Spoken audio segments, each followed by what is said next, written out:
dikenakan hukum. Sehingga ada payungnya. Saya selalu orang yang kemudian harus ada payung yang mengatur untuk itu.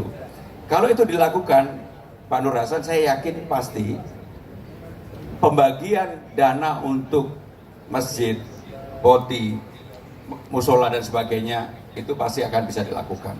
Yang kemudian mengenai pasukan tadi, PPSU kan ini, kan enggak, PPSU kan orange, tapi ini yang pasukan putih, ada juga pasukan merah. Bagi saya, ini harus direform. PPSU itu dulu semangatnya adalah siapapun boleh kerja selama dia bisa baca tulis. Sekarang ini syaratnya menjadi SLTA dan hanya orang-orang itu aja yang bisa bekerja untuk PPSU yang pasukan orange.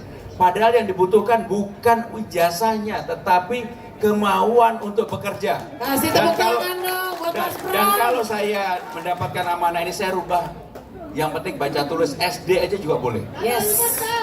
SD aja boleh. Dan itulah yang dibutuhkan termasuk tadi pasukan putih. Harus dibuat simpel. Memang ada, nggak semua orang bisa katakanlah merawat atau memandikan jenazah. Saya kasih contoh walaupun beda. Ketika saya di Kelapa Gading, ada pertanyaan yang sampai sekarang saya ulang-ulang dan karena mengganggu betul bagi saya. Pak, gimana caranya saya bisa menikahkan anak saya? Karena depan rumahnya itu udah jalan setapak. Hampir di semua daerah yang saya keliling mengalami ini. Maka saya mengusulkan yang disebut dengan balai rakyat. Di balai rakyatlah orang boleh mengawinkan anaknya, hitanan, acara gotong royong, berkesenian dan sebagainya. Sehingga dengan demikian betul-betul keberpihakan kepada masyarakat di bawah itu nampak dan jelas. Bukan hanya sekadar diucapkan. Saya terus terang, kalau saya mendapatkan amanah, yang lebih utama bagi saya adalah menyelesaikan persoalan yang ada di bawah. Tadi ada Bang Goni masih ada nggak? Bang Goni? Ada ya? Bang Goni jangan kabur karena tetangga yang baik. Jadi itulah yang akan kami selesaikan. Insya Allah bisa menjawab pertanyaan jadi itu udah dijawab jelas sama ya? Pak Mas Prame. Baik, terima kasih Pak Nur Hasan. Terima kasih Pak Nur Hasan. Terima kasih banyak. Saya panggil lagi satu, ini dari mewakili teman-teman Kristen. Ada Pak Pendeta Frans. Pendeta Frans, silakan. Oh, ada di belakang saya, silakan.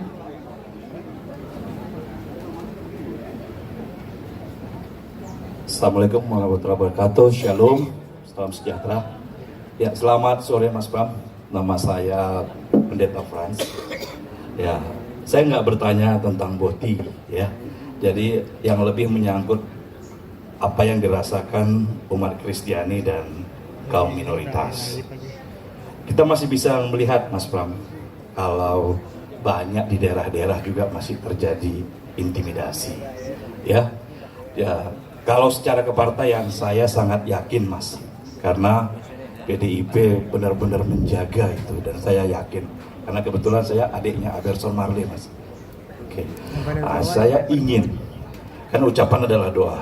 As a governor, ya, I need your political statement, ya, your pernyataan politik, Mas.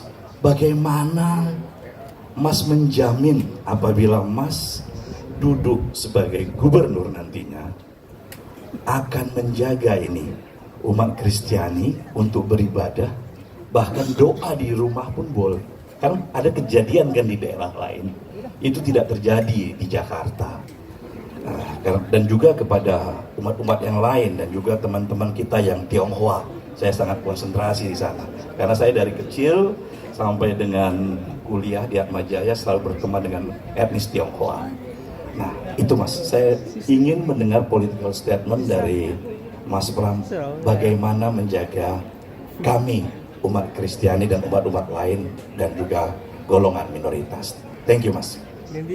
Pendeta Frans, yang pertama, kita harus adil bagi semua agama. Pemimpin itu bukan hanya pemimpin satu agama.